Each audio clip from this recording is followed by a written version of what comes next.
Today, I'd like to turn our attention and get your views about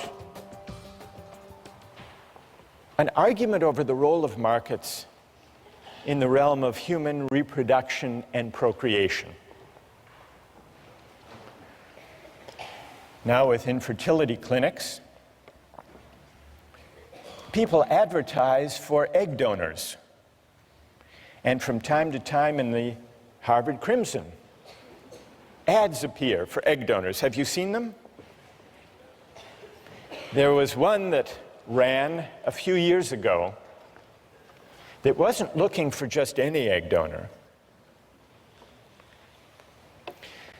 It was an ad that offered a large financial incentive for an egg donor from a woman who was intelligent, athletic, at least 5'10", and with at least 1,400 or above on her SATs. How much do you think the person looking for this egg donor was willing to pay for an egg from a woman of that description? What would you guess? $1,000? 15,000? 10? I'll show you the ad.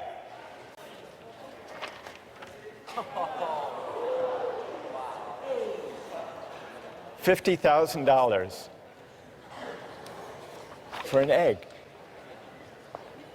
but only a premium egg.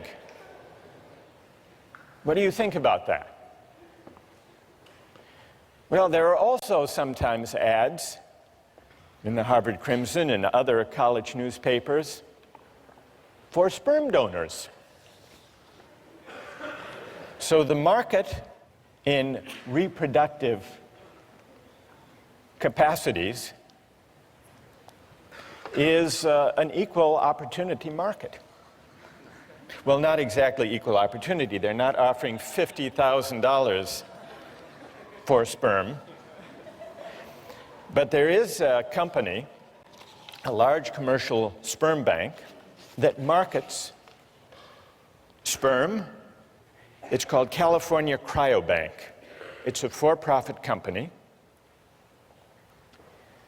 It imposes exacting standards on the sperm it recruits. And it has offices in Cambridge between Harvard and MIT, and in Palo Alto near Stanford. Cryobank's marketing materials play up the prestigious source of its sperm. Here is from the website of Cryobank the information.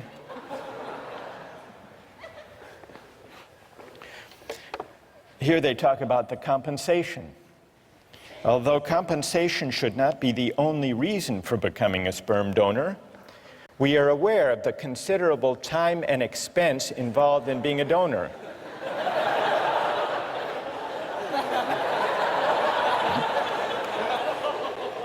So, do you know what they offer? Donors will be reimbursed $75 per specimen, up to $900 a month if you donate 3 times a week. And then they add, we periodically offer incentives such as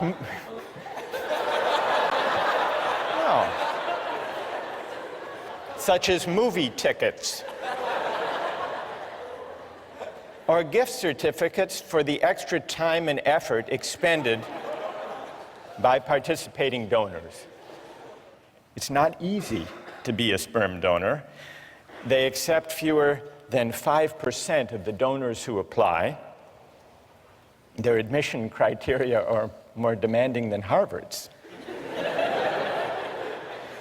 The head of the sperm bank said the ideal sperm donor is 6 feet tall, with a college degree, brown eyes, blonde hair, and dimples.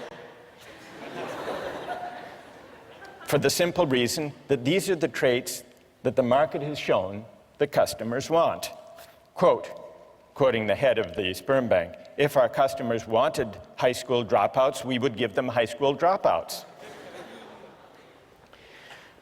So here are two instances,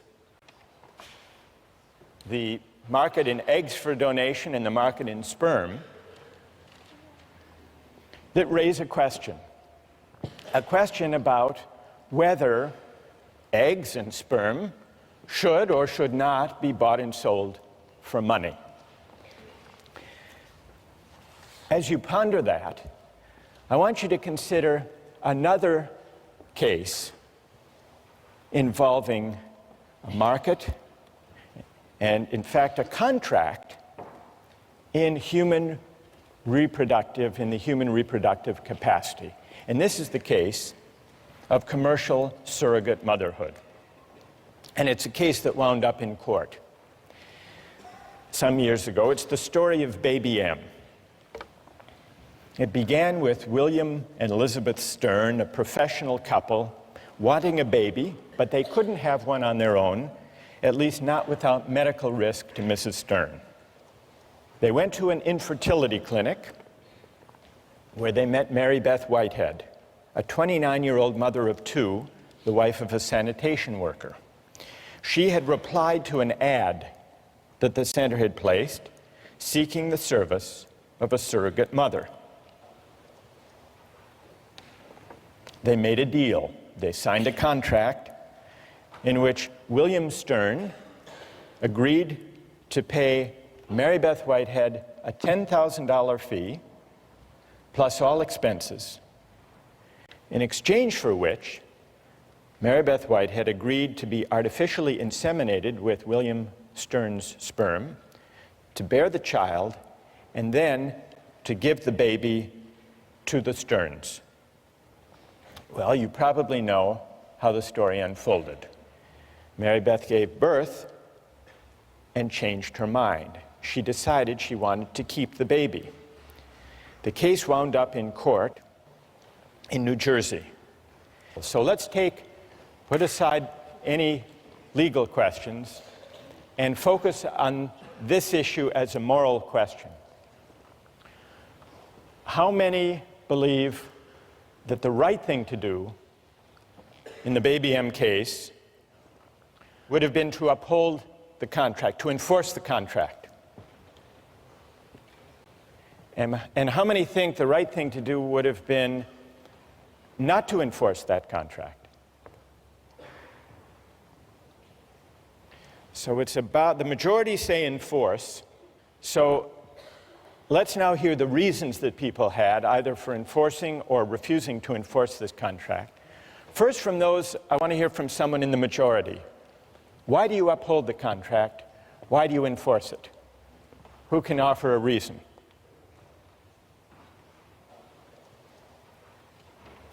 Yes. Stand up. It's a binding contract. All the parties involved knew the terms of the contract before any action was taken. It's a voluntary agreement. The mother knew what she was getting into. All four intelligent adults, regardless of formal education or whatever. So it makes sense that if you know what you're getting into beforehand and you make a promise, you should uphold that promise in the end. Okay. A deal is a deal, in other words. Exactly. And what's your name? Patrick. Is Patrick's reason the reason that most of you in the majority favored upholding the contract? Yes? All right, let's hear now someone who would not enforce the contract. What do you say to Patrick? Why not? Yes. Well, I mean, I agree. I think contracts should be upheld when all the parties know all the information. But in this case, I don't think there's a way a mother, before the child exists, could actually know how she's going to feel about that child. So I don't think the mother actually had all the information. She didn't know the person that was going to be born and didn't know how much she would love that person. So that's my argument. So you would not, and what's your name? Evan Wilson. Evan says he would not uphold the contract because when it was entered into, the surrogate mother couldn't be expected to know in advance how she would feel. So she didn't really have the relevant information when she made that contract. Who else? Who else would not uphold the contract? Yes. I also think that a contract should generally be upheld, but I think that the child has an inalienable right to its actual mother, and I think that if that mother wants it, then that child should have the right to that mother. You mean the biological mother, not the adoptive mother? Right.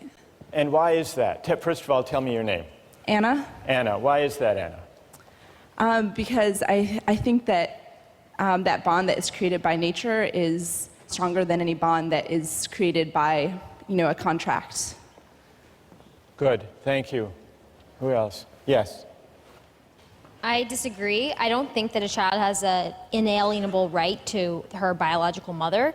I think that adoption and surrogacy are both legitimate trade-offs. And I agree with the point made that it's a voluntary agreement. An individual made it. It's a voluntary agreement. And you can't apply coercion to this argument. You can't apply the objection from coercion to this argument. Correct. What's your name? Kathleen? Kathleen, what do you say to Evan that though there may not have been, Evan claimed that the consent was tainted not by coercion, but by lack of adequate information. She couldn't have known the relevant information, namely how she would feel about the child. What do you say to that? I don't think the emotional content of her feelings plays into this. I think in a case of law, in the justice of this scenario, her change of feelings are not relevant. If I give up my child for adoption and then I decide later on that I really want that child back, too bad. It's a trade-off. It's a trade-off that the mother has made. So a deal is a deal. You agree with Patrick? I agree with Patrick. A deal is a deal. Yes. Good. Yes. I would say that, though I'm not really sure if I agree with the idea that the child has a right to their mother, I think the mother definitely has a right to her child. And I also think that there are some areas where market forces shouldn't necessarily penetrate. I think that the whole surrogate mother area smacks a little bit of dealing in human beings. Seems dehumanizing, and it doesn't really seem right. So that's my main reasoning. And tell us your name. I'm Andrew. Andrew, what is dehumanizing about buying and selling the right to a child for money? What is dehumanizing about it? Well, because you're buying someone's biological right. I mean, you can't, in the law, as it's stated, you can't sell your own child. Like, were you to have a child, I believe that the law prohibits you selling it to another person or selling it So this into is like slavery. baby selling. Right. To a certain extent. I mean, though there is a contract with another person, you've made agreements and whatnot, there is an undeniable emotional bond that takes place between a mother and a child. And it's wrong to simply ignore this because you've written out something contractually. All right, you want to reply to Andrew? Stay there. You point out there's an undeniable emotional bond. I feel like in this situation, we're not necessarily arguing against adoption or surrogacy in itself. We're just sort of pointing out the emotional differences. Well, but wait, I mean, it's easy to break everything down to numbers and say, oh, we have contracts like you're buying and selling a car.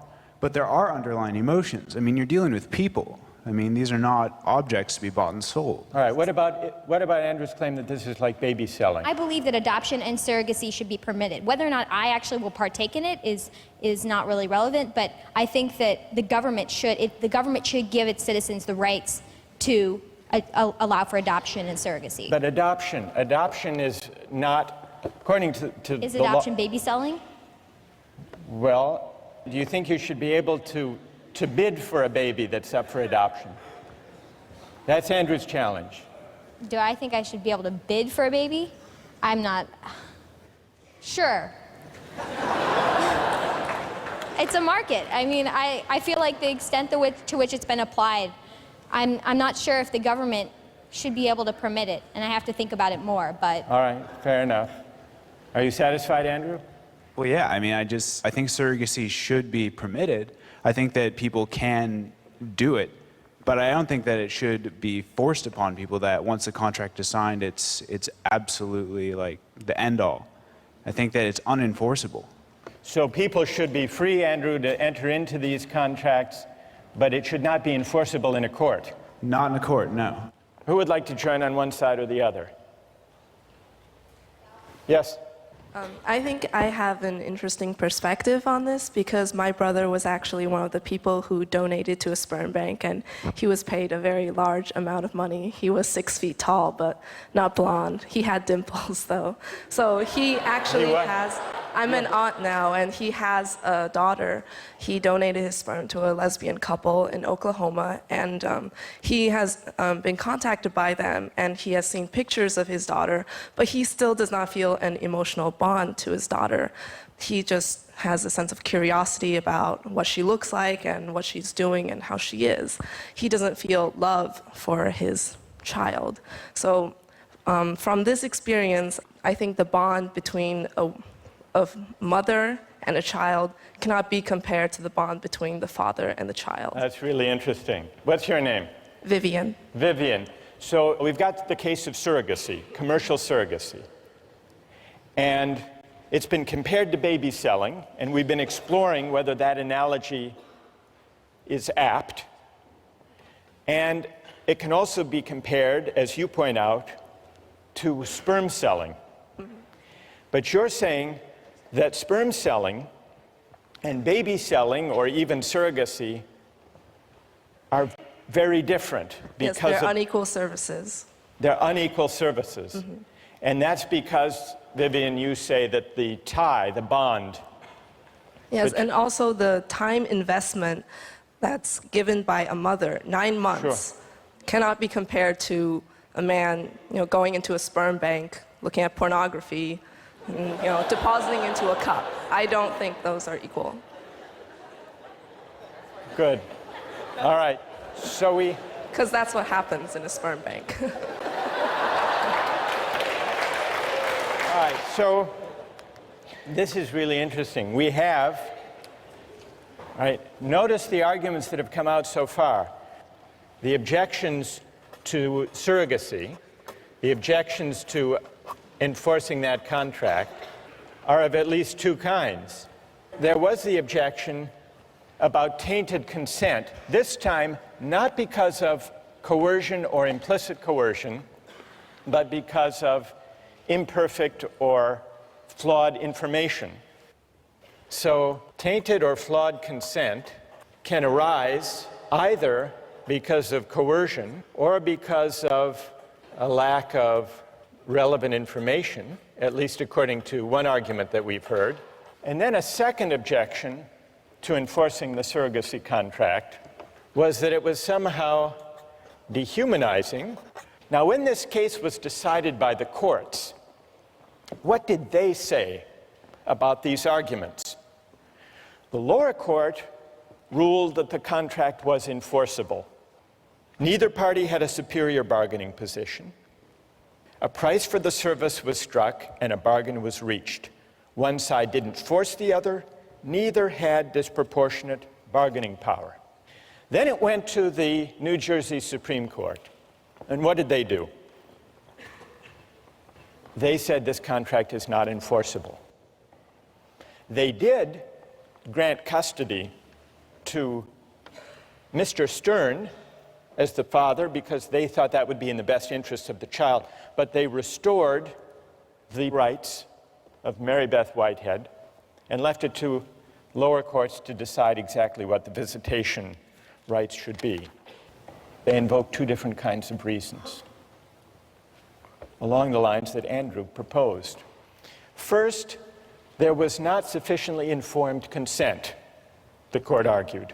Under the contract, the natural mother is irrevocably committed before she knows the strength of her bond with her child. She never makes a truly voluntary informed decision, for any decision prior to the baby's birth is, in the most important sense, uninformed. That was the court. Then, the court also made a version of the second argument, against commodification in this kind of case. This is the sale of a child, the court said, or at the very least, the sale of a mother's right to her child. Whatever idealism may motivate the participants, the profit motive predominates, permeates, and ultimately governs the transaction. And so regardless, the court said, regardless of any argument about consent or flawed consent or full information, there are some things in a civilized society that money can't buy. That's what the court said in voiding this contract. Well, what about these two arguments against the extension of markets to procreation and to reproduction? How persuasive are they? There was, it's true, a voluntary agreement, a contract struck between William Stern and Mary Beth Whitehead. But there are at least two ways that consent can be other than truly free. First, if people are pressured or coerced to give their agreement. And second, if their consent is not truly informed. And in the case of surrogacy, the court said, a mother can't know, even one who already has kids of her own, what it would be like to bear a child and give it up for pay. So in order to assess criticism, objection number one, we have to figure out just how free does a voluntary exchange have to be with respect to the bargaining power and equal information. Question number one, how do we assess the second objection? The second objection is more elusive, it's more difficult. Andrew acknowledged this, right? What does it mean to say there is something dehumanizing to make childbearing a market transaction? Well, one of the philosophers we read on this subject, Elizabeth Anderson, tries to bring some philosophical clarity to the unease that Andrew articulated. She said, by requiring the surrogate mother to repress whatever parental love she feels for the child, surrogacy contracts convert women's labor into a form of alienated labor. The surrogate's labor is alienated because she must divert it from the end which the social practices of pregnancy rightly promote, namely an emotional bond with her child. So what Anderson is suggesting is that certain goods should not be treated as open to use or to profit. Certain goods are properly valued in ways other than use. What are other ways of valuing and treating goods that should not be open to use? Anderson says there are many: respect, appreciation, love, honor, awe, sanctity. There are many modes of valuation beyond use, and certain goods are not properly valued if they're treated simply as objects of use. How do we go about evaluating that argument of Anderson? In a way, it takes us back to the debate we had with utilitarianism. Is use the only proper way of treating goods, including life, military service, procreation, childbearing? And if not, how do we figure out? How can we determine what modes of valuation are fitting or appropriate to those goods? Several years ago, there was a scandal surrounding a doctor, an infertility specialist in Virginia named Cecil Jacobson. He didn't have a donor catalog because, unknown to his patients, all of the sperm he used to inseminate his patients came from one donor, Dr. Jacobson himself. at least one woman who testified in court was unnerved at how much her newborn daughter looked just like him. Now, it's possible to condemn Dr. Jacobson for failing to inform the women in advance. That would be the argument about consent. The columnist Ellen Goodman described the bizarre scenario as follows. Dr. Jacobson, she wrote, gave his infertility business the personal touch. But now the rest of us, she wrote, are in for a round of second thoughts about sperm donation. Goodman concluded that fatherhood should be something you do, not something you donate. And I think what she was doing, and what the philosopher Elizabeth Anderson is doing, and what Andrew was suggesting with his argument about dehumanization, is pondering whether there are certain goods that money shouldn't buy, not just because of tainted consent, but also perhaps because certain goods are properly valued in a way higher than mere use. Those, at least, are the questions we're going to pursue with the help of some philosophers in the weeks to come.